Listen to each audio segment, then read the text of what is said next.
Hello, बच्चों. Let this question statement first. The total translation kinetic energy of all molecules of a given mass of an ideal gas is 1.5 times the product of its pressure and its volume.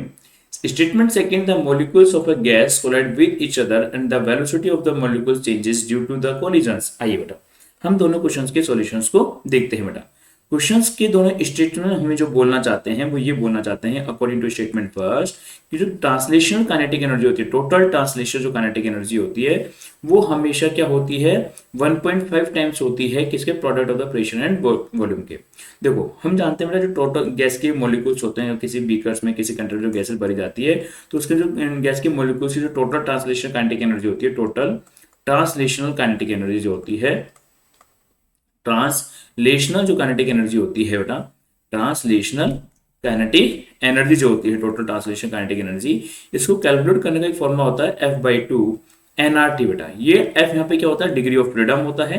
तो अब यहाँ पे अगर बात करें F/2 nRT के अंदर तो यहाँ पे जो है F यहाँ पे डिग्री ऑफ फ्रीडम रखा जाता है. तो टोटल ट्रांसलेशन का जो मैक्सिमम डिग्री ऑफ फ्रीडम हो सकता है भाई, ट्रांसलेशन का अगर मैक्सिमम डिग्री ऑफ फ्रीडम की अगर हम बात करें तो maximum degree of freedom translation का 3 हो सकता है. तो अगर मैक्सिमम ट्रांसलेशन का डिग्री ऑफ फ्रीडम 3 हो सकता है, चाहे वो मोनोटोमिक गैस हो, चाहे डायटोमिक गैस हो, चाहे कोई और गैस हो, तो मैक्सिमम अगर डिग्री ऑफ फ्रीडम 3 हो सकता है तो ट्रांसलेशन काइनेटिक एनर्जी मैक्सिमम क्या हो सकती है, 3/2 nRT हो सकती है. रोटेशन होता है तो यहाँ पे 2 हो जाता है, तो डिग्री ऑफ फ्रीडम चेंज होते रहते हैं. लेकिन ट्रांसलेशन की बात करेंगे तो एफ मैक्सिमम कितना हो सकता है, 3 हो सकता है, तो 3/2 nRT. और आइडियल गैस इक्वेशन क्या कहती है, हमें मालूम है कि आइडियल गैस इक्वेशन बोलती है कि पीवी हमेशा किसके इक्वल होता है, एनआरटी के इक्वल होता है.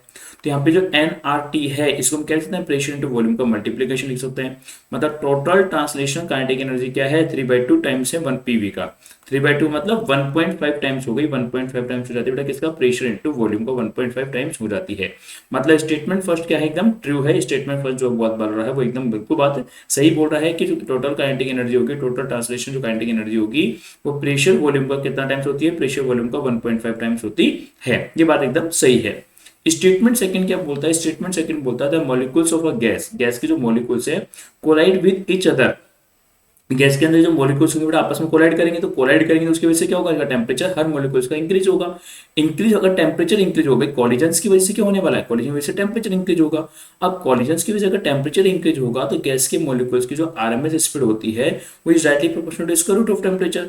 कि गैस के मॉलिक्यूल्स का अगर टेम्परेचर इंक्रीज होता है तो गैस के मॉलिक्यूल्स की आरएमएस स्पीड भी क्या होने वाली है, इंक्रीज होने वाली है.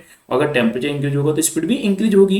तो कोलाइड जब गैस के मॉलिक्यूल्स आपस में करेंगे विद ईच अदर तो velocity of the gas molecule changes due to collision, बिल्कुल चेंजेस होंगी क्योंकि टेम्परेचर इंक्रीज होगा तो आपके वीआरएमएस स्पीड भी इंक्रीज होंगी बेटा. मतलब कॉलिजन की वजह से टेम्परेचर चेंज होगा, टेम्परेचर की वजह से वीआरएमएस स्पीड भी चेंज होगी. तो स्टेटमेंट सेकंड में हम बोले थे एकदम ट्रू है बेटा. ये बात तो सही है कि दोनों स्टेटमेंट एकदम ट्रू है. स्टेटमेंट फर्स्ट भी ट्रू है, स्टेटमेंट सेकंड भी ट्रू है. लेकिन स्टेटमेंट सेकंड से हम ये नहीं कह सकते कि स्टेटमेंट सेकंड जो है वो एक कारण है स्टेटमेंट फर्स्ट के सही होने का, क्योंकि स्टेटमेंट फर्स्ट में हम बात करें टोटल ट्रांसलेशन काइनेटिक एनर्जी. अब टोटल ट्रांसलेशन काइनेटिक एनर्जी का इससे कोई लिंक नहीं है कि गैस के मॉलिक्यूल्स अगर कोलाइड कर रहे होंगे तो उसकी वजह से वेलोसिटी चेंज हो रही होगी.